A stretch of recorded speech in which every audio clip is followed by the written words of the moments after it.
अगर भगवान भूत अधिपति भगवान शंकर का स्मरण कर कर, पंचाक्षर मंत्र का स्मरण कर कर अगर आप पूजन में बैठ रहे हैं, लक्ष्मी पूजन कर रहे हैं, तो ये पक्का है अगर हमसे कुछ त्रुटि हो भी गई तो भगवान भोलेनाथ उसको क्षमा कर देंगे। और माता से निवेदन करना, हे लक्ष्मी मैया, हे वैभव लक्ष्मी, हे माता अष्टलक्ष्मी, हे माँ संतान लक्ष्मी, धान्य लक्ष्मी, वैभव लक्ष्मी, प्रतिष्ठा लक्ष्मी, यश लक्ष्मी, कीर्ति लक्ष्मी, आरोग्य लक्ष्मी, संतान लक्ष्मी, हे माँ ऐसी कृपा करिए, आप हमारे घर से रुष्ट होकर ना जाइएगा। ये घर, ये परिवार, ये सब आपका है, सब आपका है, ये किसी दूसरे का नहीं। मां पूजन करते समय माता लक्ष्मी से जरूर कहें, मां 4 साल हो गए, 2 साल हो गए, ये 2 वर्ष जो ये कोरोना महामारी में गए हैं, ये वर्ष जो बेकार निकल गए हैं, मां हो सकता है आप हमसे रुष्ट हो गई हो, पर आज क्षमा मांगकर अपने घर में आप प्रवेश करिए। मां आइए हमारे घर में, आप पधारिए। मां महाराज कितना सुंदर संवाद है। एक साहूकार की बेटी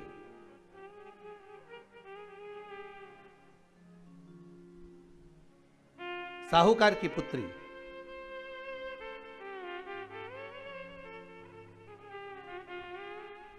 पीपल के वृक्ष के नीचे, बेलपत्री के वृक्ष के नीचे, आंवले के वृक्ष के नीचे प्रत्येक अमावस्या को दीप लगाने जाती थी। उसका नियम था।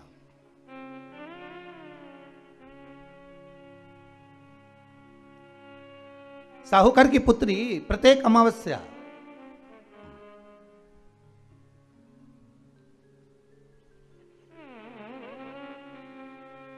तीन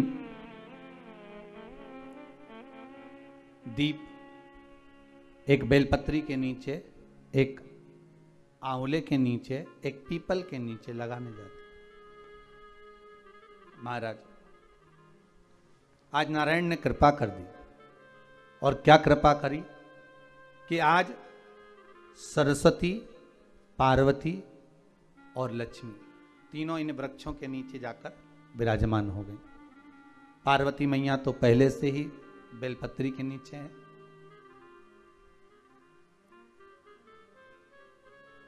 स्वयं सरस्वती मैया, लक्ष्मी मैया आंवले और पीपल के नीचे विराजमान हो गई। अब आज तीनों देवियों में बात हो रही है, आज तीनों देवियों में चर्चा हो रही है कि यदि आज अगर कोई दीप लगाने आया और पहला दीप जिसका लगेगा, तो ये पक्का है कि मैं लक्ष्मी उसके घर में प्रवेश करूंगी।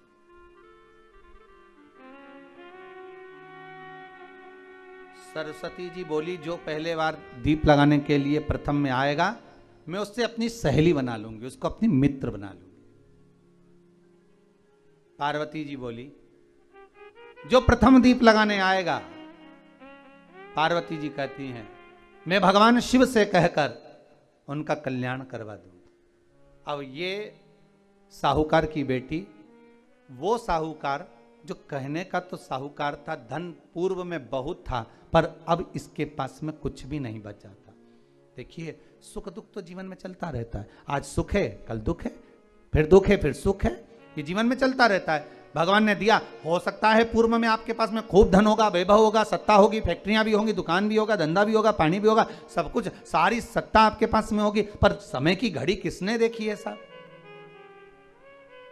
कौन देखा घड़ी को, कौन देखा पल को? इसीलिए कहते हैं ना, बार बार कहते हैं, तेरा पल पल बीता जाए, मुख से जप ले नमः शिवाय, ओम नमः शिवाय, ओम नमः शिवाय। बड़ी मुश्किल से मिलता है। घड़ी, पल, समय, नक्षत्र कब बदल जाए किसको मालूम है? आज साहूकार के जीवन में था साहूकार कहने का, पर धन नहीं था, वैभव नहीं था, सब समाप्त हो गया था, कहीं पैसा चले गया, लग गया। महाराज बेटी ने वही दीप तैयार करे। दीपावली की अमावस्या नहीं थी, पर दूसरी जो अमावस्या थी उस अमावस्या पे उसने दीप लगाया। जैसे ही दीप लगाया, 3 देवियों ने आवाज लगाई, अरे सखी सुनो तो। साहूकार की बेटी बोली, किसकी आवाज आ रही है? अरे सखी सुनो तो। सखी ने कहा, क्या बात है? आवाज आई, 3 सुंदर स्त्रियां, बड़ी सुंदर युवती बनकर, सुंदर आभूषण वस्त्र पहनकर बैठी हुई थी। एक ही जगह पर तीनों बैठी हुई हैं। इसी को त्रिवेणी कहते हैं महाराज। जो त्रिवेणी का जो वृक्ष होता है, उसमें 3 त्रिवेणी का जो वृक्ष होता है उसमें दिए लगाने का बड़ा महत्व होता है, तो इसी को त्रिवेणी कहते हैं। तीनों बैठी हुई थी। अब तीनों बैठी, आवाज लगाया, हम आपको सहेली बनाना चाहते, सखी बनाना चाहते, आप हमारी सहेली बनेंगी? अब इस साहूकार की बेटी को लगा, ये तो बहुत पैसे वाली दिख रही हैं, धनपति दिख रही हैं, और मैं तो गरीबड़ी, और ना जाने में अगर इनकी सखी बन गई तो फिर इनको क्या मुझे देना पड़ जाए, कोई भरोसा है? इसलिए शास्त्र कहता है कि मित्र भी बनाओ तो सोच समझ कर बनाओ। मित्र भी बनाओ तो सोच समझ कर बनाना। ज्यादा धनपति मित्र बन गया तो मन में आएगा कि जब ये घर आएगा तो इसको घृत का भोजन तो कराना ही पड़ेगा, घी का भोजन तो कराना ही पड़ेगा। इसलिए मित्र भी बने तो ऐसा बने कि जो आपके सम्मुख में हो, उसको धन और वैभव से मतलब ना हो, उसको सत्ता से मतलब ना हो, आप उसको केवल आप से मतलब, आपकी मित्रता से मतलब। साहूकार की बेटी ने कहा, मैं आपको कल बताती हूं, मेरे पिताजी से पूछूंगी मैं आपको मित्र बनाऊं कि ना बनाऊं। ठीक है, चलिए घर पहुंची। पिताजी, मुझे 3 सखियां मिली हैं, एक सरस्वती है, एक पार्वती है और एक लक्ष्मी है। अच्छा, पीपल, आंवला और बेलपत्र तीनों वहां विराजमान। अच्छा, क्या कर रही हैं? सखी बनाना चाहती। पिताजी ने कहा, बन जाओ सखी, सखी बनने में दिक्कत क्या है, बनो। अब दूसरी अमावस्या पे जब वो गई और जाकर उसने कहा कि मैं आपकी सखी बन सकती हूं, तीनों प्रसन्न हो गई। तो उसमें से एक सखी माता लक्ष्मी ने कहा कि चलो आज तुम हमारे घर चलो, हम तुम्हारा सम्मान करना चाहते हैं। सखी को माता लक्ष्मी अपने घर ले गई। साहूकार की बेटी को जब घर लेकर गई, सुंदर सोने की चौकी, सोने की थाली और सोने के गिलास, पकवान एक से बढ़कर एक माता लक्ष्मी ने जब साहूकार की बेटी के सामने परोसे, इधर माता सरस्वती, इधर माता पार्वती नजदीक में बैठ गई और साहूकार की बेटी पकवान को पाने लगी।